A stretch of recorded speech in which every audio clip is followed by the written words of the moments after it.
Josué, capítulo 4.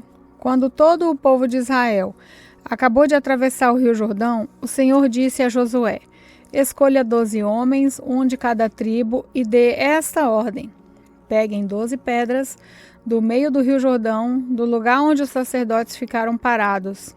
Levem essas pedras e coloquem onde acamparem hoje à noite.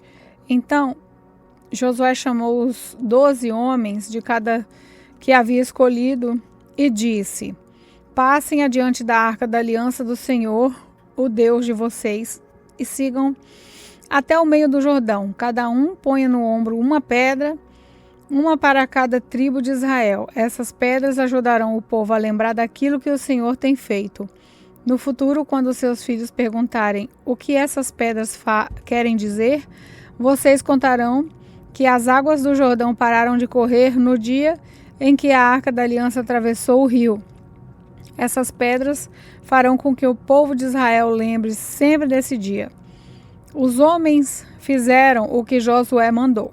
Quando o Senhor Deus tinha dito a Josué, eles pegaram do meio do rio Jordão 12 pedras, uma para cada tribo de Israel, e as levaram e colocaram no acampamento. Josué também pôs 12 pedras no meio do Jordão, no lugar onde os sacerdotes que carregavam a arca haviam parado. Essas pedras ainda estão lá. Os sacerdotes ficaram parados no meio do Jordão, até que foi feito tudo o que o Senhor, por meio de Moisés, havia mandado Josué falar ao povo. Então o povo se apressou e atravessou o rio. Quando todos já haviam passado, a arca da aliança e os sacerdotes também passaram e ficaram na frente do povo. Os homens das tribos de Ruben, de Gade e de Manassés, do leste, atravessaram antes do resto do povo, prontos para a batalha. Conforme Moisés tinha dito, mais ou menos 40.000 homens preparados para guerrear marcharam diante de Deus, o Senhor, indo para o lado da planície de Jericó. Naquele dia, o Senhor fez com que o povo de Israel ficasse sabendo que Josué era um grande homem. E durante a vida de Josué, eles o respeitaram, assim como haviam respeitado a Moisés. E o Senhor Deus disse a Moisés: mande sair do rio Jordão os sacerdotes que estão carregando a arca da aliança. Josué fez isso, e depois que os sacerdotes saíram do Jordão e pisaram a terra seca, o rio começou a correr de novo e cobriu as margens como antes. O povo atravessou o Jordão no dia 10 do primeiro mês e acampou em Gilgal, a leste de Jericó. Ali Josué fez um monumento às 12 pedras que havia tirado do Jordão e disse ao povo de Israel: quando no futuro os filhos perguntarem aos pais o que essas pedras querem dizer, vocês explicarão que o povo de Israel atravessou o rio Jordão em terra seca. O Senhor, o Deus de vocês, secou o Jordão para vocês atravessarem, assim como secou o Mar Vermelho para nós passarmos. Por causa disso, todos os povos da terra vão conhecer o poder do Senhor, o Deus de vocês, e vocês o respeitarão para sempre. Josué, capítulo 5. Todos os reis amorreus do lado oeste do rio Jordão e todos os reis cananeus que viviam no litoral do mar Mediterrâneo ficaram sabendo que o Senhor havia secado o Jordão para o povo de Israel passar. E como o povo de Israel estava chegando, eles ficaram com medo e perderam toda a coragem. O Senhor Deus disse a Josué: prepare algumas facas e pedra e faça uma segunda cerimônia de circuncisão no meio do povo. Josué fez as facas e circuncidou os israelitas no monte da circuncisão. Ele fez isso porque todos os homens que tinham idade para guerrear quando saíram do Egito haviam morrido pelo caminho no deserto. Todos os homens que saíram do Egito tinham sido circuncidados. Mas isso não foi feito com nenhum dos que nasceram durante a viagem pelo deserto. O povo de Israel havia andado 40 anos pelo deserto. Durante esse tempo, todos os homens que saíram do Egito em idade de guerrear, tinham morrido, porque haviam desobedecido a Deus, o Senhor. Deus tinha dito que não ia deixá-los ver a terra boa e rica que ele havia jurado dar aos seus antepassados.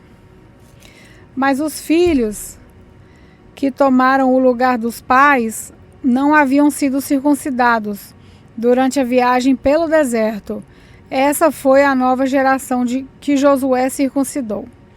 A nação inteira ficou acampada até que sararam todos os que foram circuncidados. E o Senhor disse a Josué: hoje eu tirei de vocês a vergonha de terem sido escravos no Egito. Foi por isso que chamaram aquele lugar de Gilgal, e esse nome continua até hoje. Os israelitas estavam acampados em Gilgal, na planície em volta da cidade de Jericó. Ali comemoraram a Páscoa na noite do dia 14 do primeiro mês. No dia seguinte, comeram alimentos daquela terra, cereais torrados e pão sem fermento. Depois disso, os israelitas não tiveram mais o maná, porque ele parou de cair do céu. Desse ano em diante, eles começaram a comer os alimentos da terra de Canaã. Josué estava perto da cidade de Jericó. De repente, viu um homem com uma espada na mão parado na sua frente. Josué chegou perto dele e perguntou: você é do nosso exército ou é inimigo? Não sou nenhuma coisa nem outra, respondeu ele. Estou aqui como comandante do exército do Deus e o Senhor. Josué ajoelhou-se, encostou o rosto no chão e o adorou e disse: estou às suas ordens, meu senhor.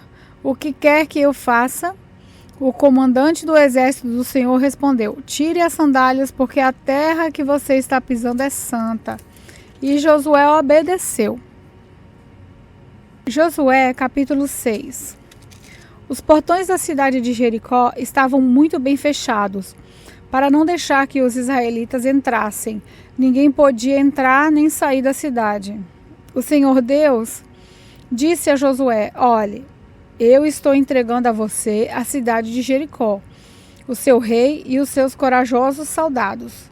Agora você e os soldados israelitas marcharão em volta da cidade uma vez por dia, durante 6 dias. Na frente da Arca da Aliança irão 7 sacerdotes, cada um levando uma corneta de chifre de carneiro. No 7º dia, você e os seus soldados marcharão 7 vezes em volta da cidade, e os sacerdotes tocarão as cornetas.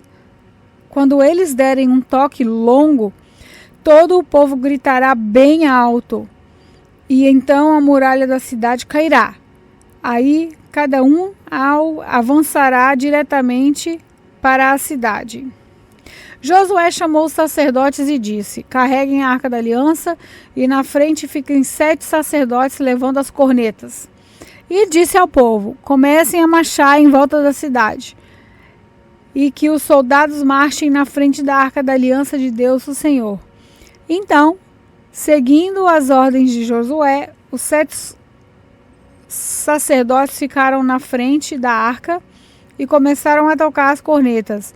Os soldados iam na frente dos sacerdotes que tocavam cornetas, e um grupo de guardas seguia a arca. Durante esse tempo, as cornetas tocavam, mas Josué tinha dado ordens ao povo para não gritar, nem fazer barulho até que ele mandasse.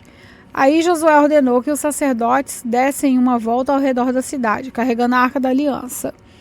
Depois voltaram ao acampamento e passaram a noite lá.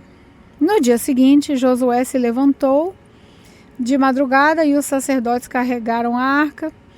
Os 7 sacerdotes que levavam as 7 cornetas iam na frente, tocando sem parar. Os soldados iam na frente deles e um grupo de guardas seguia a arca. As cornetas não pararam de tocar. No 2º dia, marcharam de novo uma vez em volta da cidade e voltaram ao acampamento, e fizeram isso durante 6 dias. No 7º dia, levantaram-se de madrugada e marcharam em volta da cidade 7 vezes no mesmo dia. Foi só nesse dia que deram 7 voltas em redor da cidade. Na 7ª volta, quando os sacerdotes acabaram de tocar a corneta, Josué disse ao povo: "O que tem agora? O Senhor Deus está entregando Jericó a vocês. A cidade deve ser destruída, junto com tudo o que há nela, como oferta para Deus. Somente ficará viva a prostituta Raabe e a sua família, porque ela escondeu os nossos espiões. Mas não peguem em nada daquilo que vai ser destruído. Se ficarem com qualquer coisa que eu mandei destruir, vocês vão trazer desgraça e destruição ao acampamento israelita. Mas os objetos de prata, ouro, bronze e ferro serão separados para o Senhor e colocados no seu tesouro." Então, os sacerdotes tocaram as cornetas. Logo que o povo ouviu esse som, gritou com toda a força e a muralha caiu. Aí todos subiram, entraram na cidade e tomaram, e mataram com as suas espadas todos os que estavam na cidade, homens e mulheres e crianças e velhos. Também mataram os bois, as ovelhas e os jumentos. Depois Josué disse aos 2 homens que haviam servido como espiões: "Entrem na casa de Raabe, a prostituta, e tragam a família dela para fora, conforme vocês prometeram." Eles foram e fizeram sair Raabe, o seu pai, sua mãe, seus irmãos e o resto da família. Tiraram todas as pessoas da casa e as puseram no lado de fora do acampamento israelita. Então incendiaram a cidade e queimaram tudo o que havia nela, menos os objetos de ouro, prata, bronze e ferro. Essas coisas foram colocadas no tesouro da casa de Deus, o Senhor. Josué deixou que Raabe, a prostituta, e todos os seus parentes ficassem vivos, porque ela havia escondido os espiões que havia mandado a Jericó. E os descendentes dela vivem no meio do povo de Israel até hoje. Nessa ocasião, Josué amaldiçoou a cidade em nome de Deus, dizendo: "Quem tentar construir de novo essa cidade de Jericó será amaldiçoado pelo Senhor. Quem puser os alicerces perderá os filhos mais velhos. Quem colocar os portões perderá o filho mais moço." Assim, o Senhor Deus esteve com Josué e a fama de Josué se espalhou por todo o país. Pai do Senhor, igreja, aqui quem está falando é Laila. Vamos orar. Meu Deus Todo-Poderoso, obrigado por essa palavra de hoje. Fazei com que cada palavra absorvida se transforme em ação. Espírito Santo, nos guie e nos fortaleça. Nos console nos momentos difíceis, em nome de Jesus. Amém.